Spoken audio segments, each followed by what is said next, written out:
the Office of the Vice President's legal team has diligently reviewed key legislative and policy measures, those pending, those proposed, and those ripe for our support.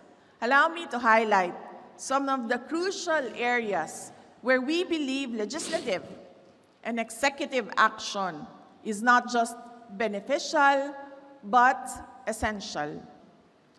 To ensure these policies are not just passed, but effectively implemented, we advocate for the creation of a national LGBTQIA+ commission.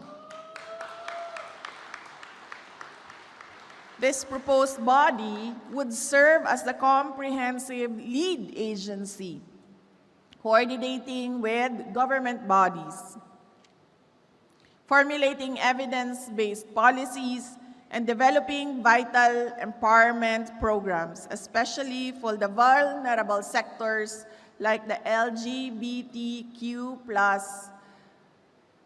IA youth, who too often face rejection, school dropout, and homelessness, including the highest of the percentage of HIV-affected patients. While an interagency committee led by the DSW exists, a dedicated commission is crucial for nationwide holistic inclusion.